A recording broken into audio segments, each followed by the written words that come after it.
Well, hello, good afternoon to you, and welcome to the Rude Boy Sound. I'm DJ Paul for another edition of Tottenham USA. Thank you very much for joining. Thank you very much for tuning in. Thank you very much for being a part of the Spurs family.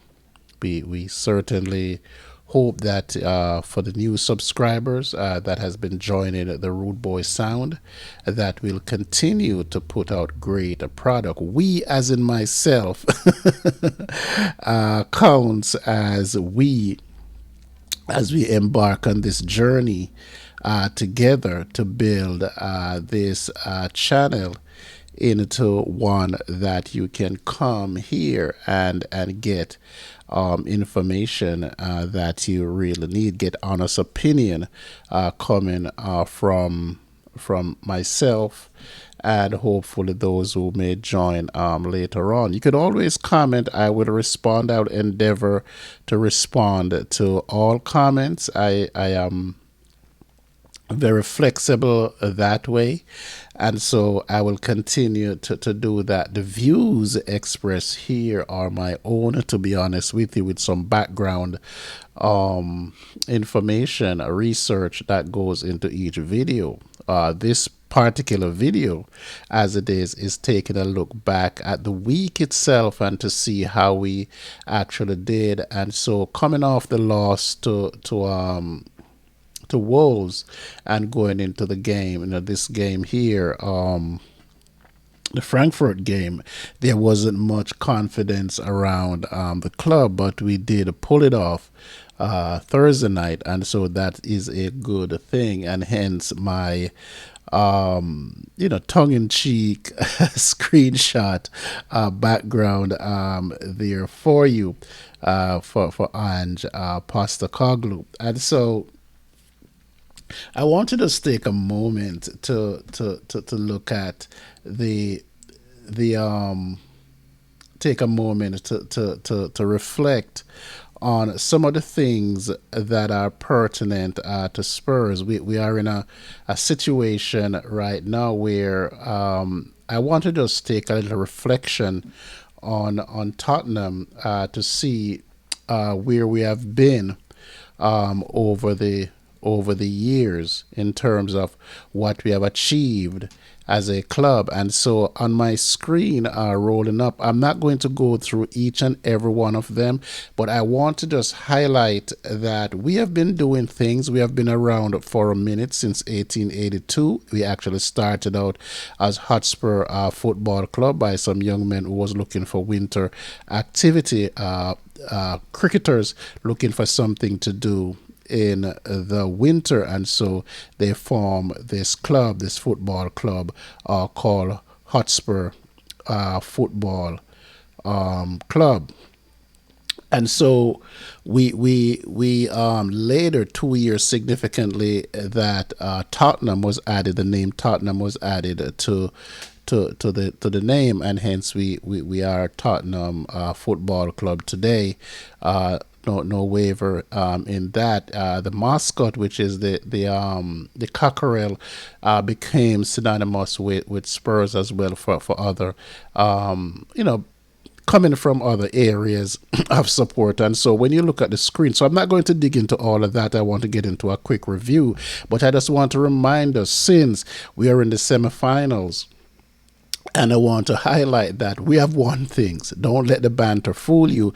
And if you look up there, we have won 26 trophies of significance in the club's history. Two of them are actually first division titles. Remember that back then, when football clubs were formed, everyone start as non-league, and then you're invited in, and then you have to be accepted. So I think we were invited. I was accepted at one point in the second division, and then we applied for the first division.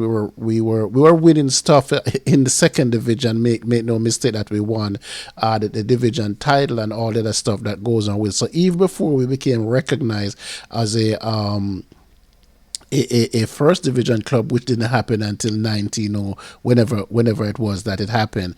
But significantly, with those 26 trophies, we want to highlight 17, which are the ones that most people are familiar with. That we won the Premier League 2 times, FA Cup 8 times, the League Cup 4 times, and the Europa League 2 times, and the Cup Winners' Cup 1 time. There are some firsts in there, and there are some things that will never really happen. Well, I don't know if it's going to happen again, but it will take a long time to break. Like, we're the only non-professional club back then in 1901. We were never part of the first division.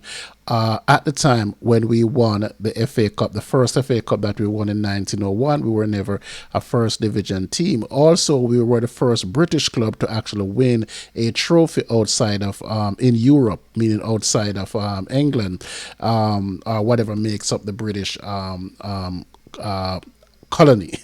We were the first. We're also the first to win a double. I think we won the FA Cup and the Cup Winners' Cup in the same time. So there's a few things that are synonymous with Spurs. If you look at the bottom, or when you look at the extreme bottom, the reason why, and if you're doing the math, the 2 titles that we win, you deduct that from the 26 above, and then you deduct the 17 community shields that we won, and you end up with 17 trophies that we would have in terms of everything that we win. I think my numbers there are correct to 10 and 17. Yes, so once you deduct the 7 community shields, we are down to 19, and then you minus the 2 cups, trophies before, and then you're down to 17. Hence, that's why we label it as 17 major trophies. The last one coming in 2008, I think. That's a long time. We have waited 17 years, synonymous with that 17 trophies. So hopefully we can pull this one out, for not just for the sake of the club, but for Ange and for what we're trying to achieve and what we set out to achieve after all the upheavals that happened after Pochettino get into the Champions League and so on and so forth. So what I want us to remember, and also for the younger fans, is that I know the clicks and the banter kind of become the information source and information zone for most people, but don't be led astray. We are a club that is a big club, and let no one tell you otherwise, that we are not a big club. We are suffering now, but we are a big club, and hopefully we can pull off this Europa Cup, because we have always done well in Europe. And so as we continue to move through this review, there are some things that I wanted to say specifically about how we actually played, how we carried ourselves in the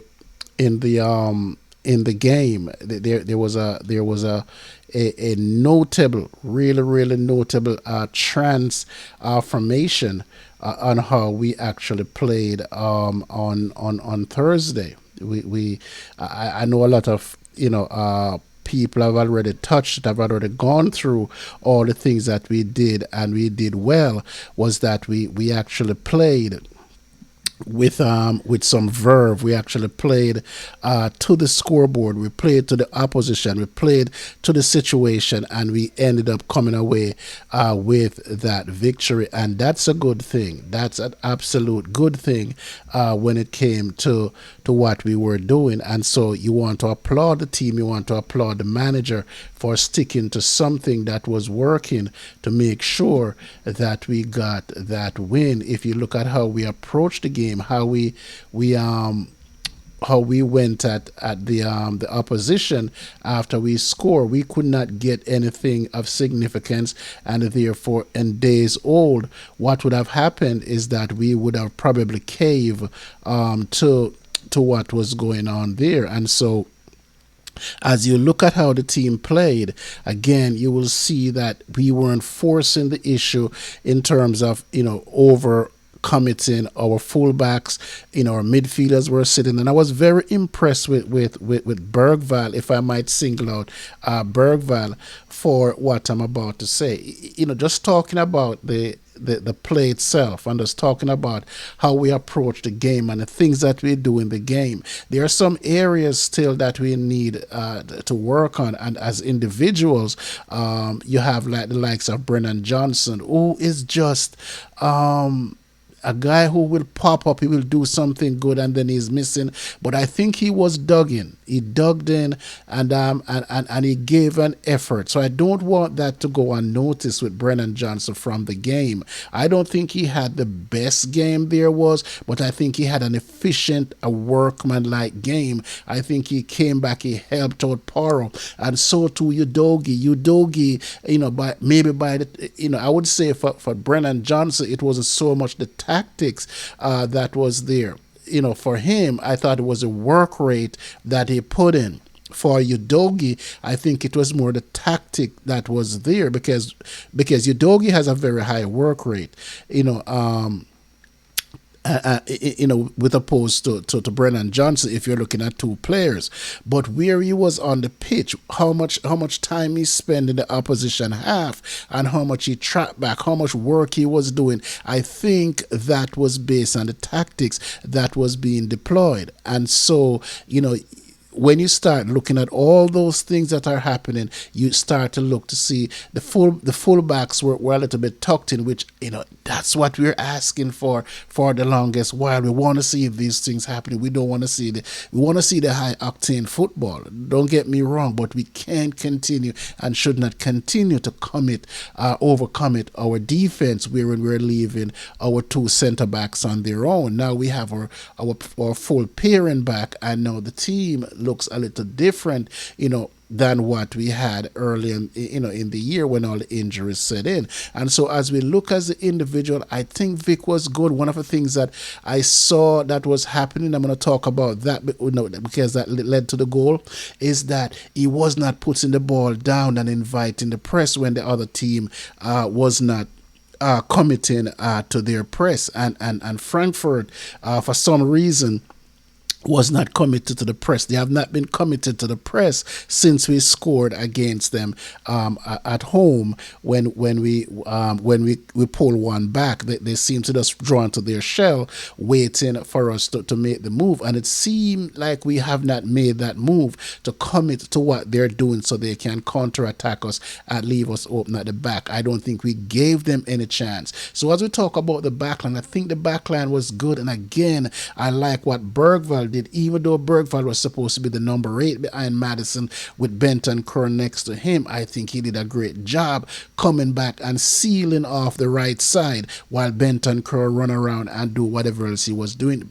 Bergval made a lot of tackles in the box, and he was receiving the ball coming from out the back. So there was a lot of things that he did in terms of holding the team together, but he didn't have much trust in terms of going forward. But maybe the game did not call for that. He went on a long run at one point, which was similar to the run that he made when he hit the post in the last game.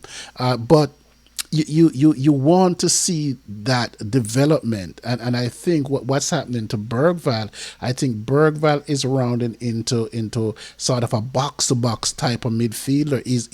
He's not over the threshold as yet where you can link him to that kind of prowess and movements, but he's getting there where he's reading the play, seeing what is going on, and is taking advantage of that. And I'm spending a long time on Bergval, because if you know where Bergval is coming from, and look at the difference between him and Benton Kerr next year, which Benton Kerr now seems to be settled now that he knows that he's going to start. He doesn't, Bissouma has played himself out of a position, so now he doesn't really have to worry about Bissouma. And even then, not so much even Bissouma, because he played a different game from Sarr. I think more than likely, if you want a little bit more push, a little more energy, then the likelihood is that he's not going to be get lifted. For Sar, you might lift Bergval or Madison for Sar coming in. So the dynamic in the midfield has changed since the opening day, when Bentancur pretty much wasn't a sure shot to get it in there. So now that he's settled, he's the man. You're seeing him being able to do what he does. He does come back and help out, so he moves lateral. So he's finding his footing as far as that is concerned. Tell, as a young player, he does his work, far more industrious, than a Brennan Johnson. If you want to compare both, he had a good game. I think he came back and he helped out Udogie. He stuck in, he digging, and when he get a chance to take his man on, he did not hesitate. So that was good for him. Solanke as well. I need to see something of Solanke where he's dangerous. I don't want my 65 million pounds striker to be a workhorse.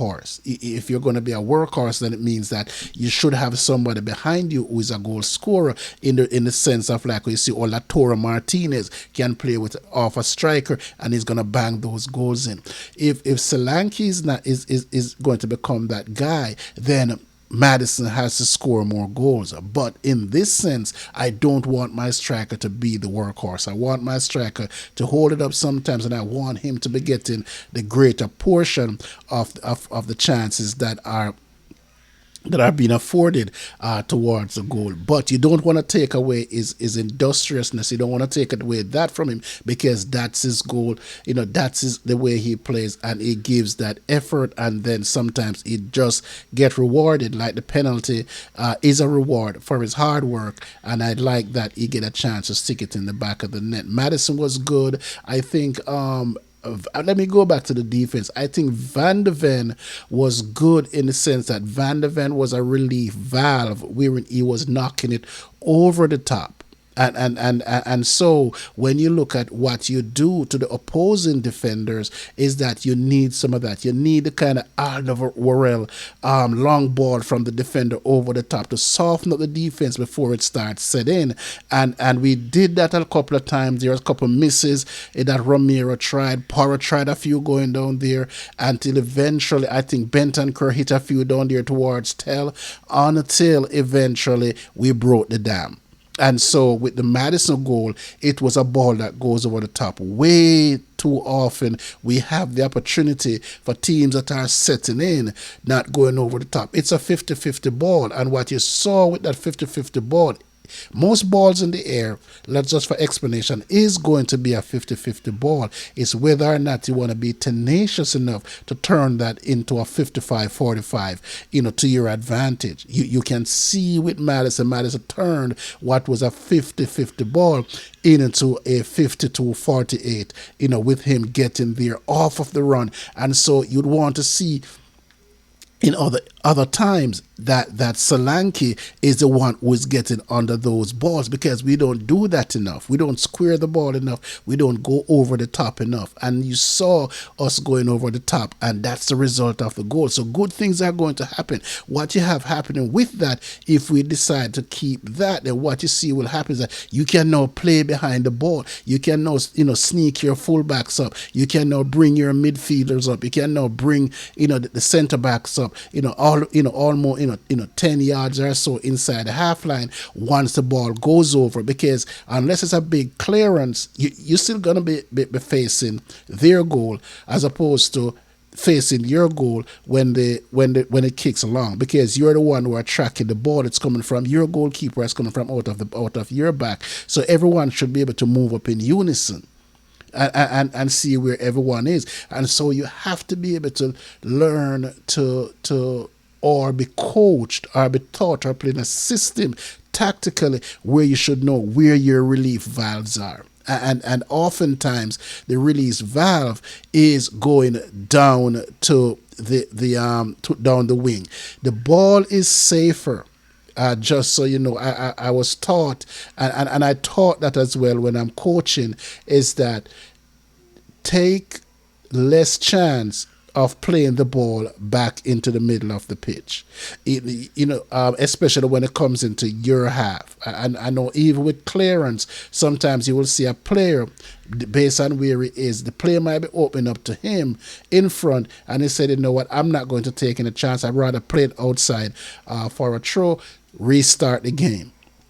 So most of the times when you do it, the idea is to get the ball as far away from your goal as possible. When you play the ball down the wing, down those flanks, you get a chance to move up the field and compress it while the other team is chasing. Now their backs are turned to it, especially if you hit it from a low trajectory rather than on a loop like a punt in American football. You will see that you get a better chance now with that loop and that punt to move up behind the ball. So we want to do some of that, and that soften up the defense. What will happen is that it might not work the first, the second, the third time, but you keep doing it, you're going to break them, because what it's going to do is now it's going to force the goalkeeper to start making decisions with the defender. Before, what the goalkeeper was doing, he was standing his ground, and the defenders were taking care of everything that's coming over. You start dropping those balls in between, the fullback on the winger and or the center back and the fullback and the winger is going to challenge it. Your center forward is going to challenge. Your midfielder is coming behind it. You're giving them a lot of work to do.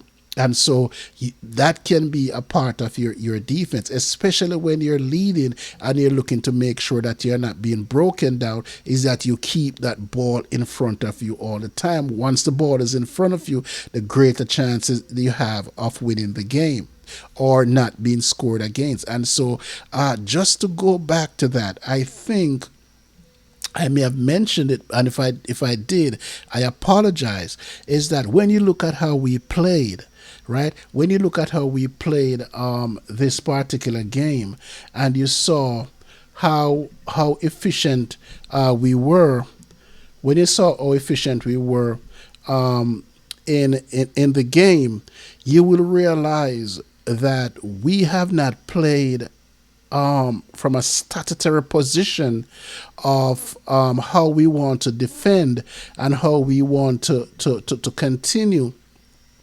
to let the plays develop since we played Liverpool.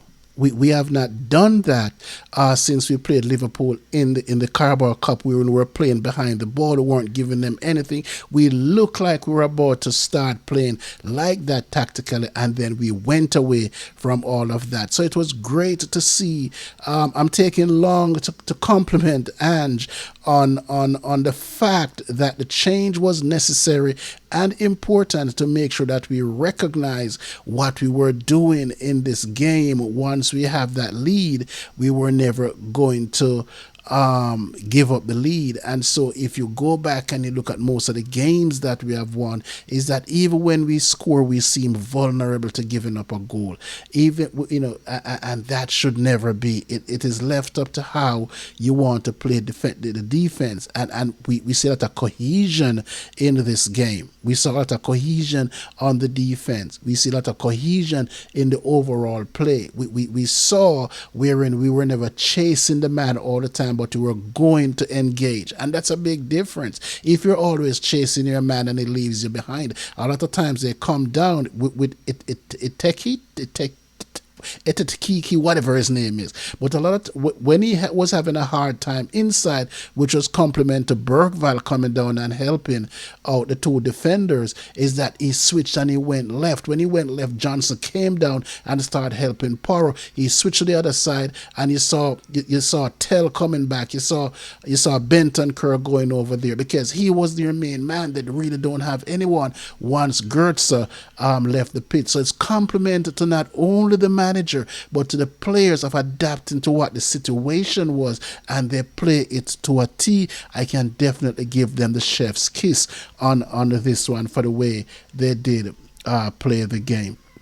And so I'm going to stop right here, and I'm going to just leave it at that we played a really, really tactical, sound game, and hopefully, as we move into the weekend, that we will continue to improve on what we are looking at as a club. So thank you to the new subscribers that came in. My granddaughter is crying out her eyes. I'm not sure what happened there, but she's a part of the household.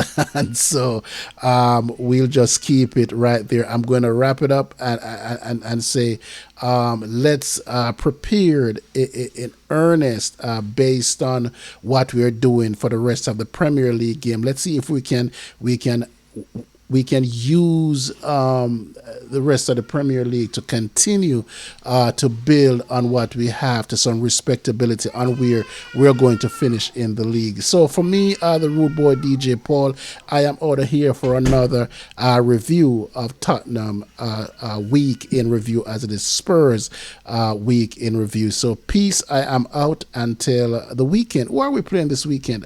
I'm not sure, but whoever we're playing, hopefully we can bag those 3 points. I will come back and do another video. And once again, thank you to the new subscribers. I appreciate it. Comment, like, share the video. I'm DJ Paul. Once again, come on, you Spurs. Be good. Like I always say, walk good. Until next time.